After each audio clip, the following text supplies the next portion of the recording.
risotto recipe today, we're going to need our packet of Violone Nano rice. We're going to need 2 spring onions sliced, 1 whole clove of garlic bruised and peeled. We're going to need 1 bunch, about a half a bunch or a full bunch, you can decide, of asparagus. And that's chopped about 1/2 inch pieces. And then we'll need salmon. Now this is salmon lox. You can also use smoked salmon or fresh salmon if you prefer. And then to finish, we're going to use a little bit of butter and some Parmigiano. To start, we're going to add a little bit of olive oil to our pan. And we'll just add in the spring onions right away and just get those sauteed up. Where's the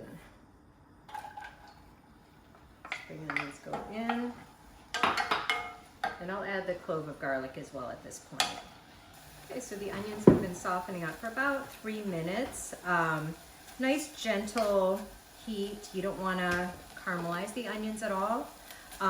So at this point I'm going to go ahead and add in my asparagus.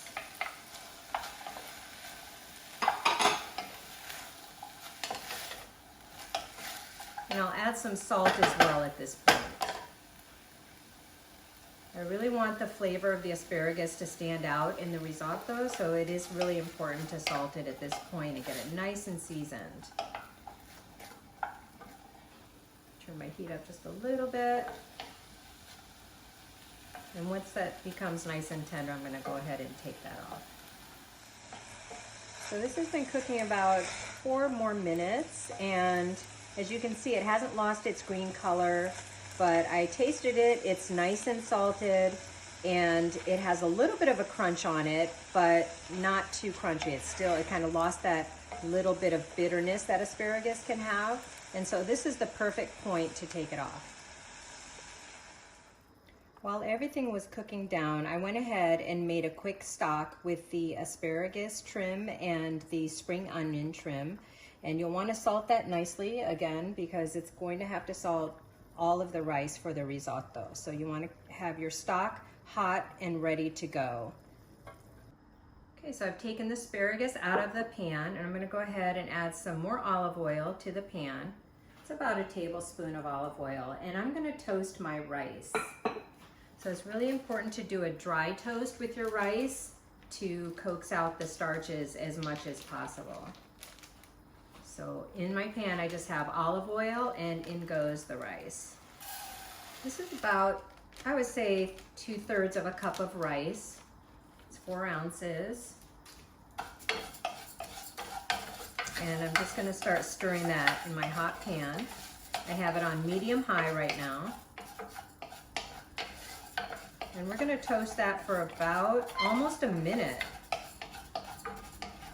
You have to stir it constantly so it doesn't scorch. Okay, so it's been toasting for about 1 minute, and I'm going to start adding my stock at this point.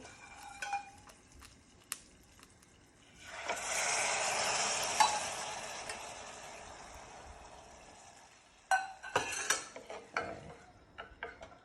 And then just let that come back to a simmer.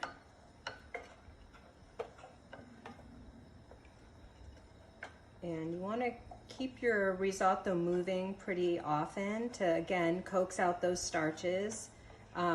Risotto rice, you don't want to rinse. You want all the starches in there because that's what makes it so creamy.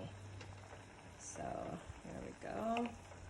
Turn it down just a little bit, and you want to make sure that you want to have, you want the rice to absorb all the liquid rather than having the stock evaporate off. So I'll often put a lid on the risotto as it's cooking.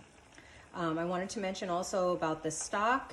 You can also use a nice chicken stock. The richer the stock, the better your risotto is going to be. Okay, so as the stock gets absorbed into the rice, you're going to add just a little bit at a time.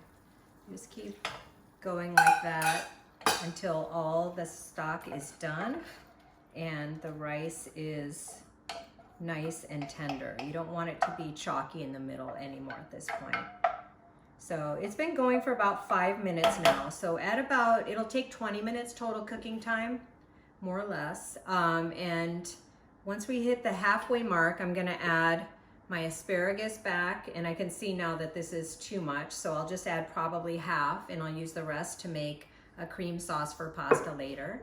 And then I have about 3 ounces of my salmon, and I'll add that in at that point as well. So another 5 minutes, and we'll add our ingredients. Okay, I've been stirring every once in a while. It's been another 5 minutes, so we're at the 10-minute mark.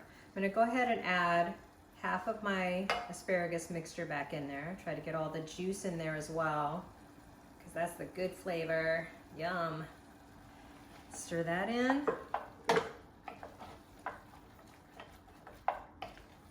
Beautiful. And then I'm going to go ahead and stir in my salmon, which I've chopped up a little bit before, ahead of time.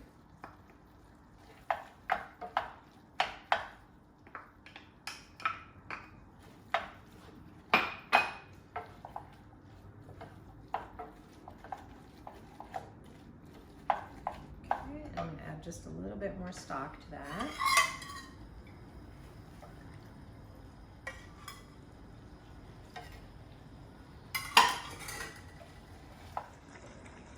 Okay, it came back to a simmer. Just giving it a stir.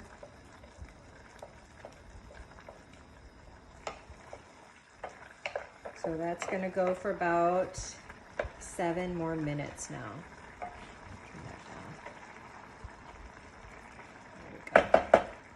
So we are at the 20-minute mark, and it is looking amazing. I've already tasted it, and it's not chalky in the middle at all. It's nice and creamy, it's nice and tender. I want to stop cooking it at this point because I don't want it to overcook, because then it's going to be mushy, a little mushy. For my personal taste, I'm going to add a little bit of black pepper. I'm going to add about a tablespoon of butter and stir that in.